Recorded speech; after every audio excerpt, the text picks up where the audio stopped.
Assalamualaikum warahmatullahi wabarakatuh.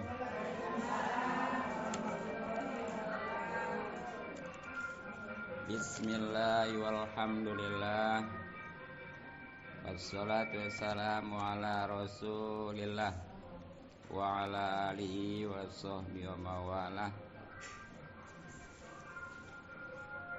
Allahumma rizukna fahman nabiyin amin, wa hibdul mursalin wa ilhamal malaikatil mukarrabin.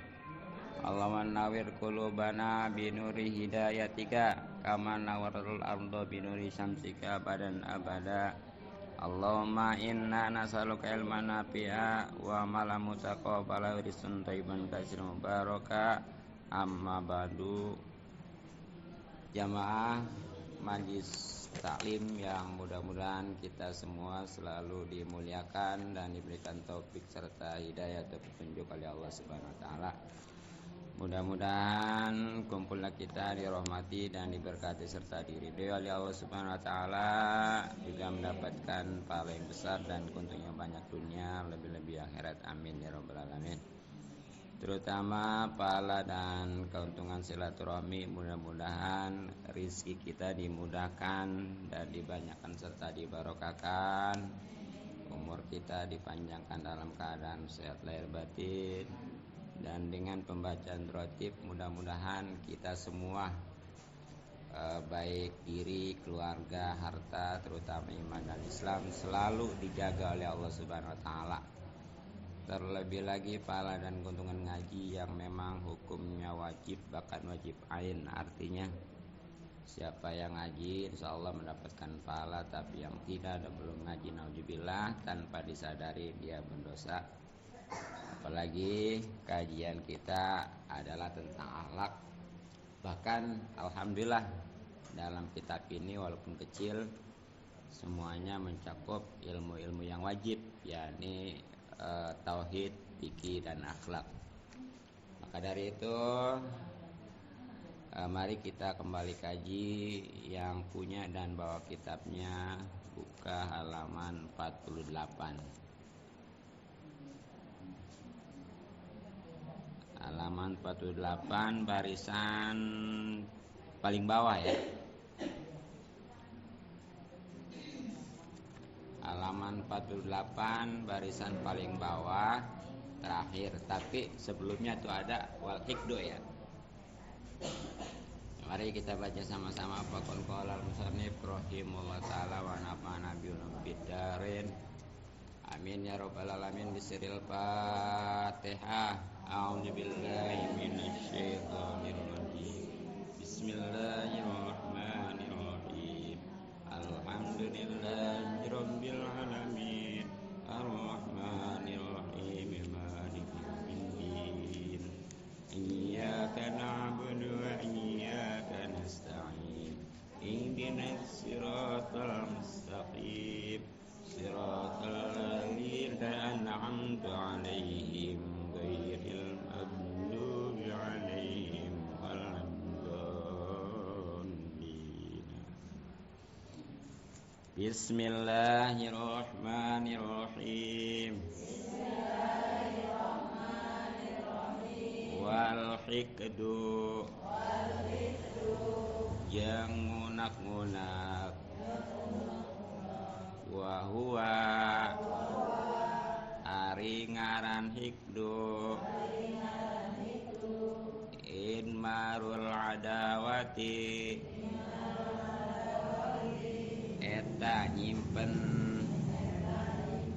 ngamusuh, ila amila di mana ngamalkeun, bimuqtadahu kana kahayangna hikdu, walam yakrahu jeung henteu ngewa si jalma ka hikdu, wal hasadu jeung hasud, wa huwa Ari ngaran hasud karahiyatun ni'mati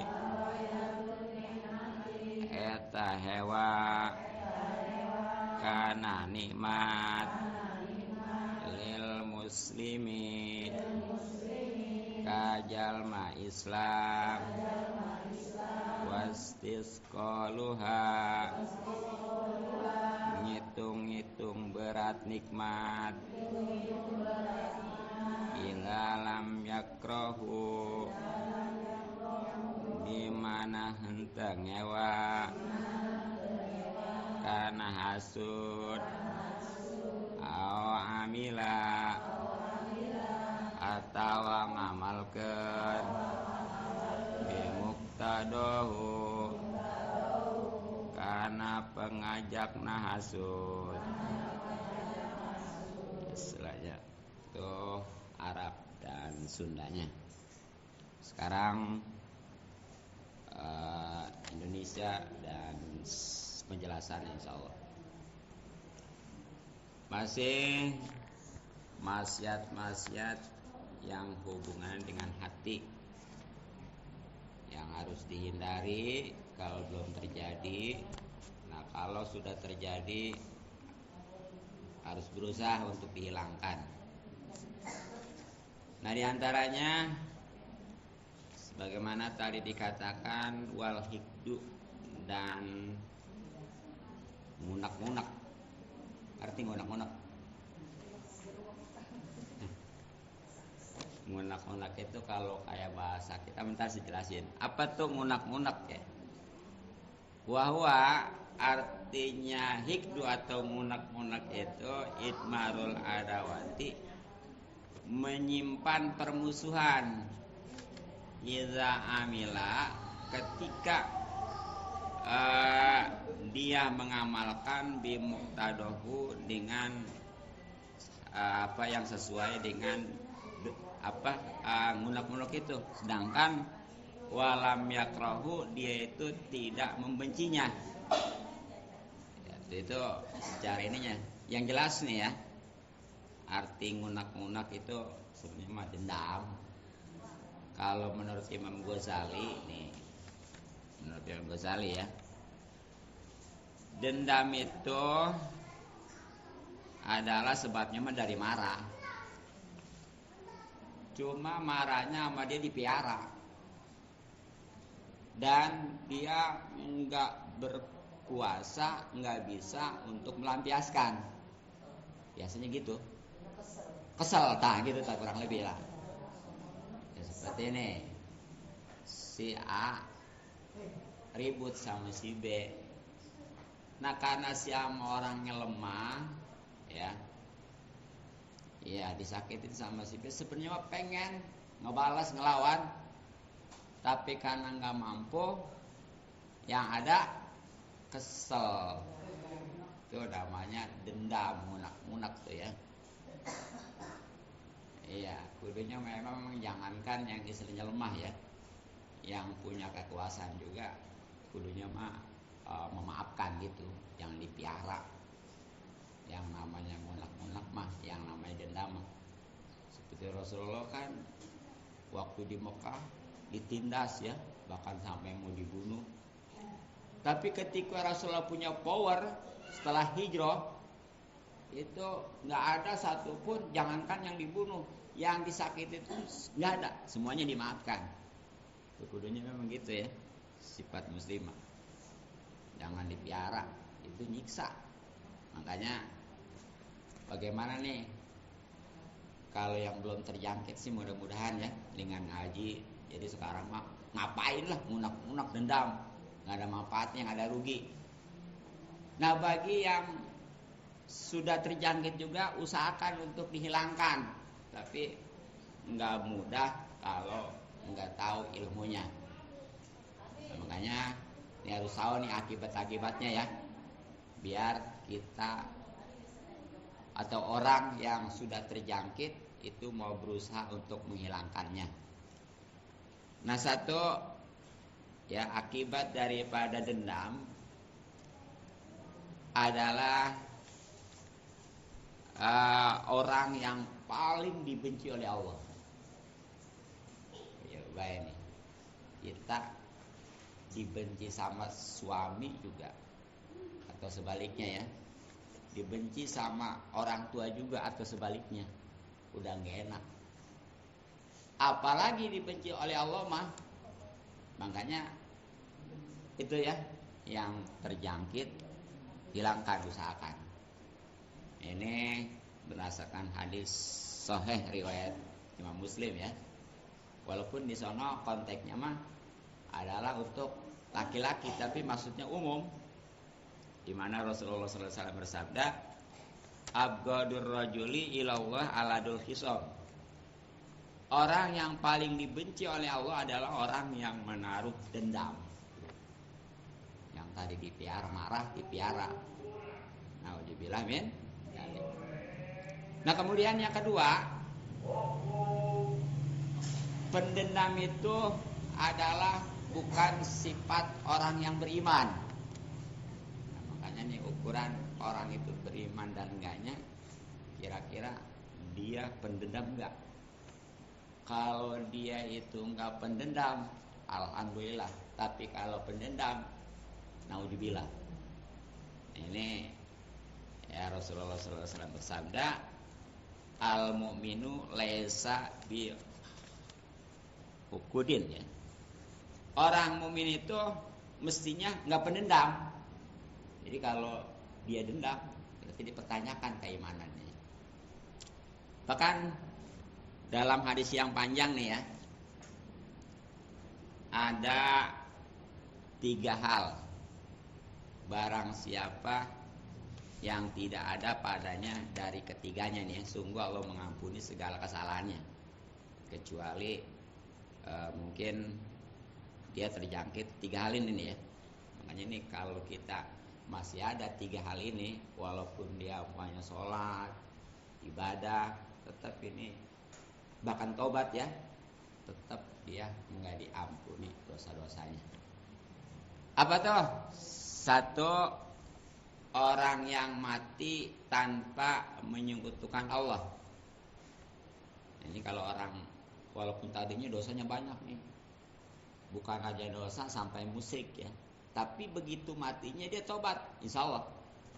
Jadi musik yang menyekutukan Allah yang nggak bisa dia maafin itu kalau kebawa mati. Kalau nggak kebawa mati mah enggak. Tapi jangan lah yang walaupun musik, yang penting mah kita nanti matinya tobat, nggak ngejamin. Orang yang beramal juga, yang ibadah juga nggak ngejamin matinya dia bagus ya. Apalagi yang jelek mah. Makanya jangan bahasanya lah, biarin sekarang berdosa juga, bahkan musik juga, Allah mau terima tobat ini. Ntar yang penting waktunya kita bisa tobat. Sekali lagi nggak ngejamin. Gitu ya. Jadi hati-hati itu intinya mah, hati-hati dengan perbuatan musyrik sampai ke bawah mati. Yang kedua, orang yang bukan tukang sihir nih. Ini yang bukan tukang sihir nih, walaupun dia dosanya kan gede tuh, tapi kalau dia enggak sampai ke bawah mati mah masih dimaaf, masih diampuni.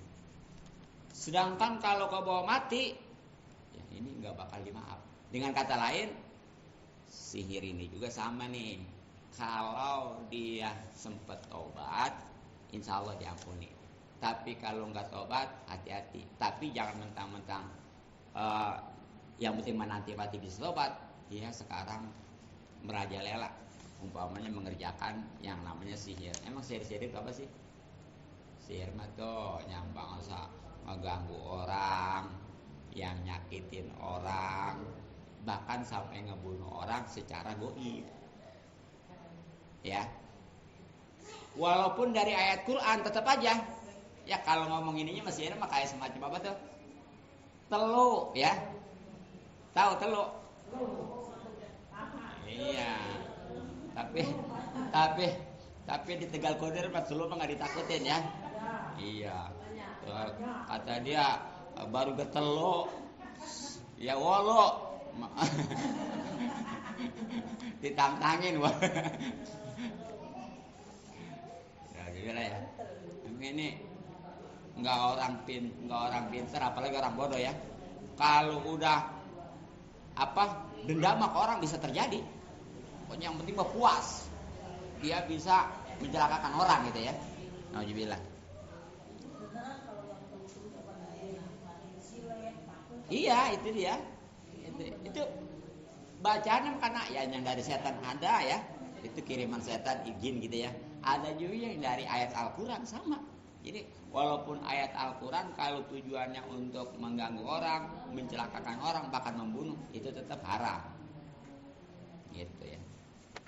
Nah, yang ketiga nih, nauzubillah, tadi orang yang pendendam nih, kalau ini ke bawah mati nggak ketobatan ya. Nauzubillah. Tapi kalau dia insya Allah cepat tobat, insya Allah ya. Cuma jangan mentang-mentang nanti kalau dia udah meninggal bisa tobatan diampuni, akhirnya dia sekarang dibiar aja, jangan sampai, sebab nggak ngejamin. Jangankan yang dendam juga belum bisa ngejamin matinya husnul khotimah, apalagi yang dendam. Makanya sekali lagi ya, bagi yang belum dendam itu hindarkan, sebab nggak ada untungnya, bahkan yang ada dosa, bahkan tadi ya kerugian luar biasa. Tapi bagi yang sudah terjangkit, sembuhkan, hilangkan.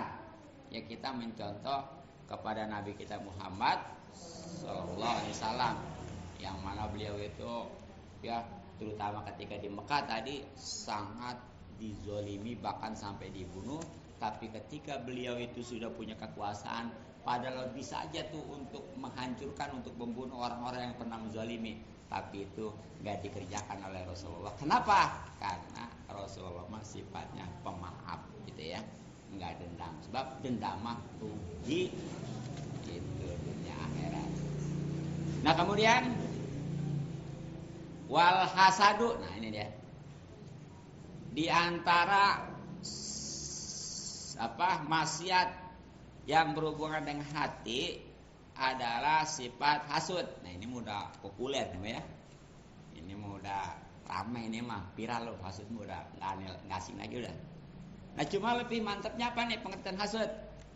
Di situ ada huwa yang dinamakan hasud karahiyatun nikmati, yaitu membenci suatu nikmat lil muslimi, bagi orang Islam yang lain. Wastiskaluha, dan dia merasa berat akan nikmat itu. Ya padahal mah dia juga tuh yang namanya benci kepada nikmat ada di orang lain, itu juga sebenarnya merasa berat hatinya. Tapi idza lam yakrahu, dia itu tidak membencinya, idza amila bi muqtadahu, ataupun malah dia mengamalkan dengan selera hasud itu.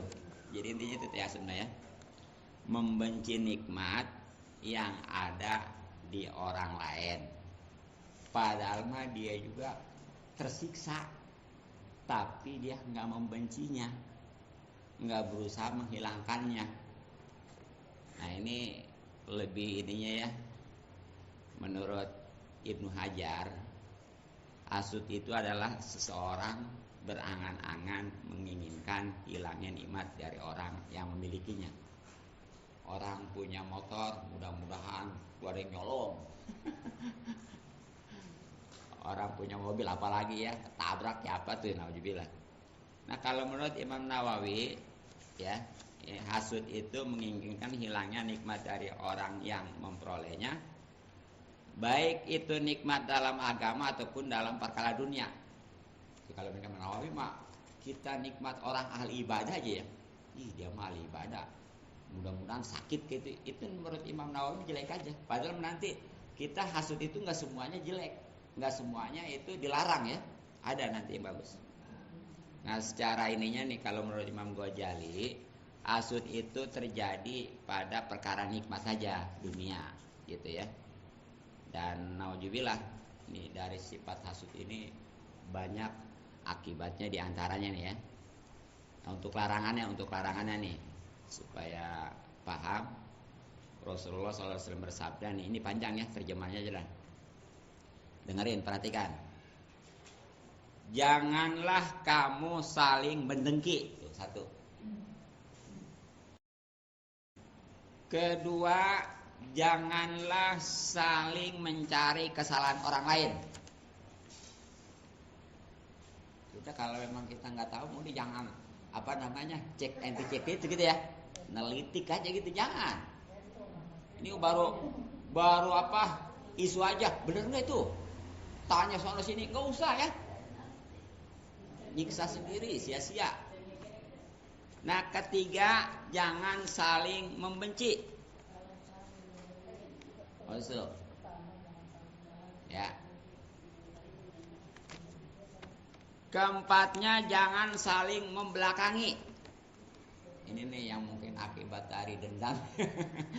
Padahal rumahnya berdekatan ya, tapi itu kalau ketemu langsung aja batin.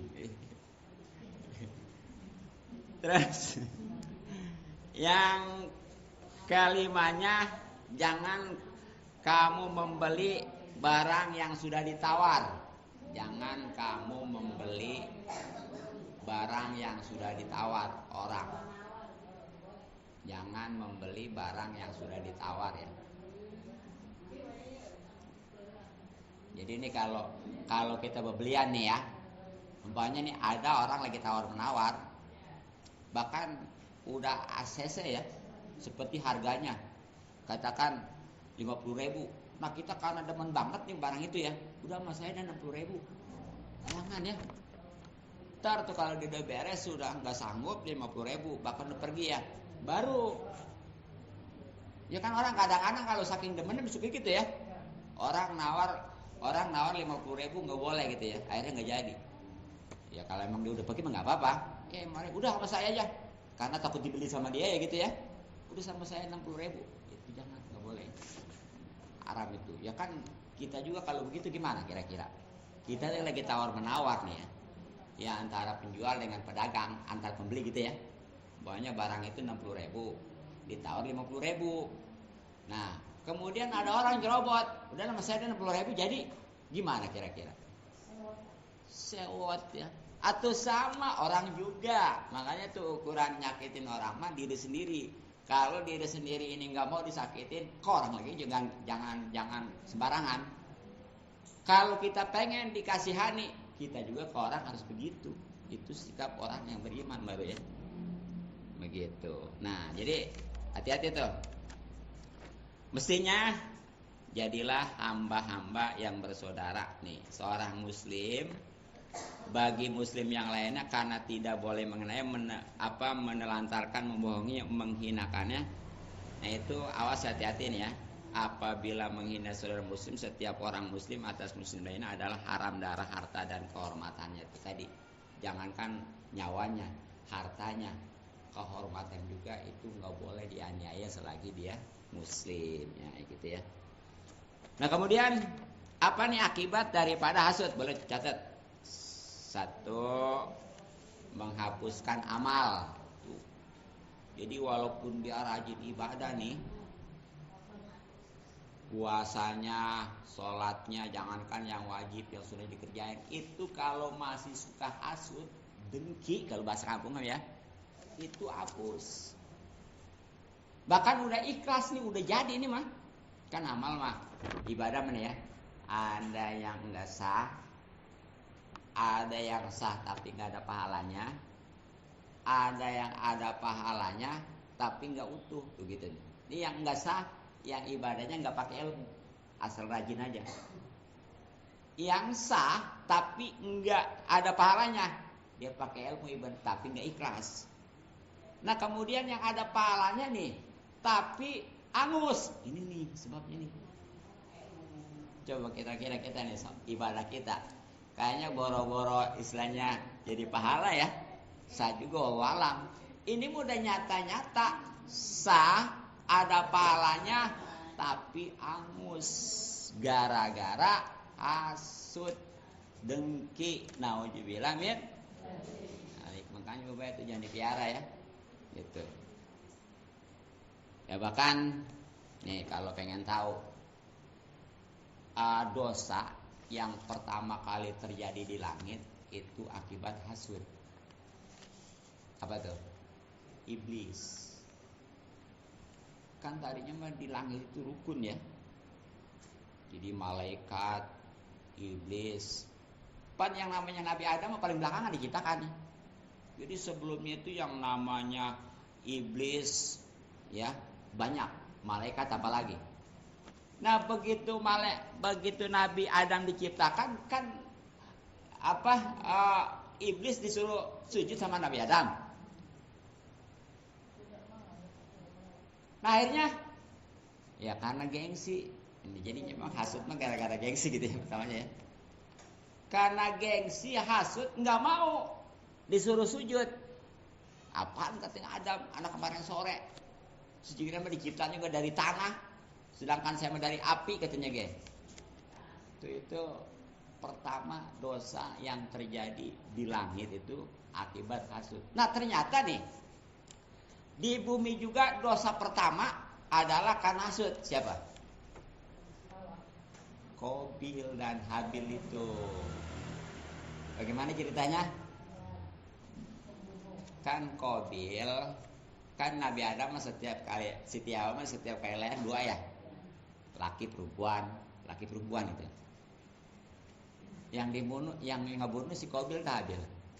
Qabil, yang dibunuh Habil ya. Nah, sebenarnya mah pasangan Qabil mah cakep ya. Nah karena memang aturan nih, kan belum ada yang lainnya, jadi itu mah saudara juga nggak apa-apa, sama-sama sama adik abang juga, sama-sama anak juga nggak apa-apa ya.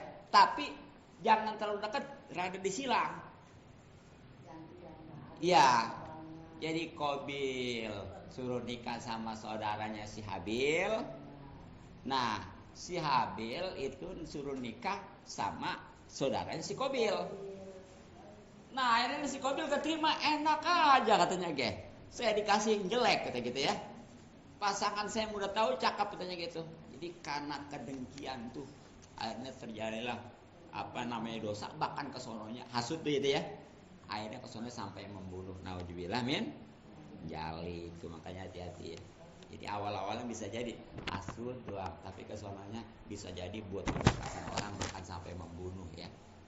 Ya bahkan bisa jadi tadi sampai yang namanya telu itu. Dan memang nih yang namanya hasud mah dalam kehidupannya kita nggak enak sih. Bagaimana? Nih kalau orang hasud mah jangankan ngelihat ya, ingat itu nggak enak makan, nggak enak tidur ya, pengalaman kayaknya. Ya, apalagi ngelihat mah, sempit jas itu. Orang udah paling celaka ya, itu punya penyakit hasud. Dia pokoknya mah mati sebelum mati. Apa sebabnya itu tadi? Orang mah senang, dia mah susah sendiri. Ya memang lebih praktis mah ya, lebih sederhana mah pengertian hasud mah gini. Orang lain senang, dia susah. Iya. Orang lain susah, dia malah senang. Tuh kira-kira kayak begitu nggak kita tuh? Sama tetangga, saudara gitu ya. Kalau sama tetangga sama saudara begitu, berarti kita hasud. Nah, dibilang ya. Jadi udah gitu sederhana ukurannya. Orang lain senang, dia susah sendiri gitu ya. Orang lain susah malah dia senang. Kudunya mah orang lain senang, ikut senang ya. Atau siapa tahu kalau kita bisa pinjam, bisa utang apa gitu ya. Orang lain susah ikut. Nah, makanya ada bahasa sukacita, duka cita. Kalau sukacita ke siapa? Ke orang yang lagi senang, suka ya, suka. Nah kalau duka cita baru ke orang yang lagi susah. Jangan dibalik. Giliran ke orang senang duka cita, giliran ke orang susah suka cita.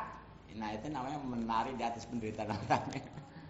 Nah tapi ini ternyata enggak semuanya hasud jelek ya, dosa. Ada nih, catat nih ya, 2 hasud yang dibolehin. Hasud yang dibolehin ada 2.